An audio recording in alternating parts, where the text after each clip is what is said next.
Part 14. The Rebuilding of the Kaaba. The Kaaba was damaged by both a fire and a flood. At the time, the closest houses to the Kaaba were a mere few meters away. A woman's cooking pot caught on fire and spread to the cloth of the Kaaba. The Kaaba was damaged but not completely destroyed. Later that year, a big flood occurred. Because Mecca is located in the basin of numerous mountains, massive floods occur approximately every decade. The flood destroyed the roof of the Kaaba as well as parts of the walls, especially because it was already damaged from the fire. The Quraysh decided that it must be rebuilt. Meanwhile, the Christian Romans and Zoroastrian Persians continued to war. A church in Yemen was destroyed in the war, and the Caesar financed the rebuilding of the church with the highest quality marble and wood. Allah decreed that a powerful storm damaged the ship containing the materials, forcing it to dock at Jeddah. The Romans were forced to sell their materials at Jeddah and return home. The Quraysh caught wind of this rare sale and pooled their funds to buy the materials as well as the services of the expert Roman carpenter on board the ship. After initial hesitations to knock down the sacred house of Allah, Al-Walid ibn al-Mughira finally stepped up and swung the first blow. The next day, everybody else joined, and the Kaaba was torn down and rebuilt. The Banu Abd Manaf were the most prestigious tribe, and thus claimed the honor of rebuilding the side of the Kaaba with the door. Their rivals, the Banu Makhzum, claimed the side from the Yemeni corner to the Black Stone. As both walls meet at the Black Stone, both tribes demanded the right to place the Black Stone in the Kaaba. The quarreling escalated to the point that construction was halted for 5 days while they were in deadlock.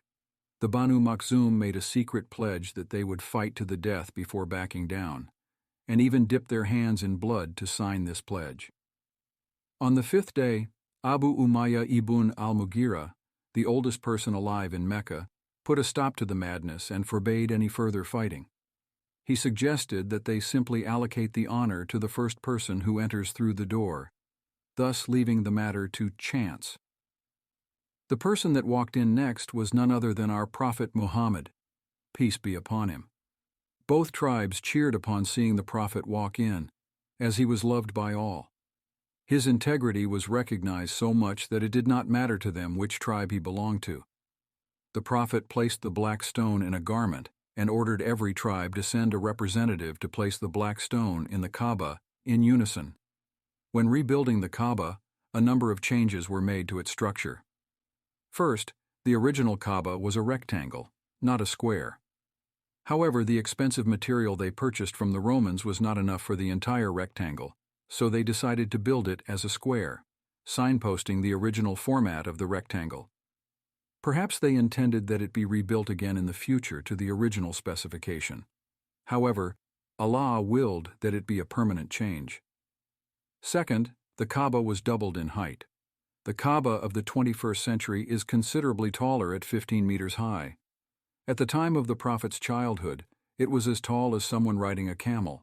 This is the height that was doubled. Third, they adapted the door of the Kaaba to begin from an elevated position, as it previously began from the ground. This was done to limit access inside the Kaaba out of prestige. Finally, they built a water spout to limit future water damage. When the Prophet conquered Mecca 20 years later, he said to Aisha, "Were it not for the fact that your people are still new to Islam, I would have rebuilt the Kaaba on the original specification of Ibrahim and made the door accessible to everyone."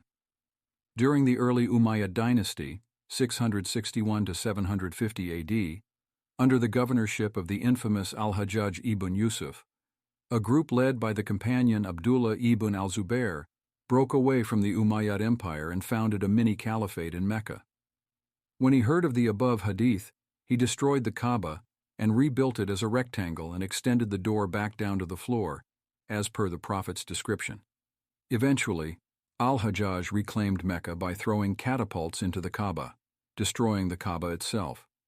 Not wanting to rebuild the Kaaba according to Abdullah ibn al-Zubair's plan, Al-Hajjaj decided to rebuild it as a square, according to how the Jahili Arabs did.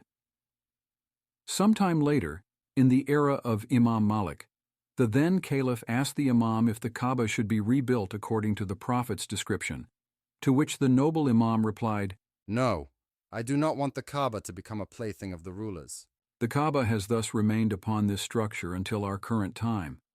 There is a great wisdom in Allah decreeing that the Kaaba remain upon this structure. Praying inside the Kaaba is a great honor which holds great reward.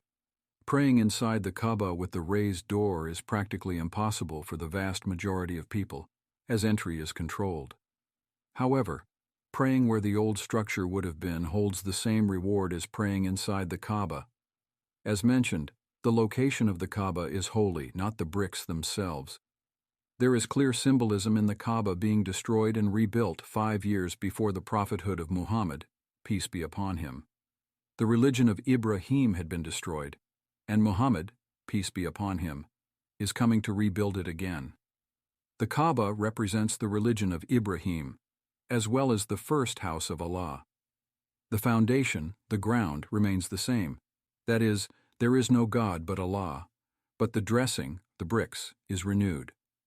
The prophet being chosen to save the tribes from civil war and bloodshed symbolizes him being chosen by Allah to save them from misguidance and hellfire,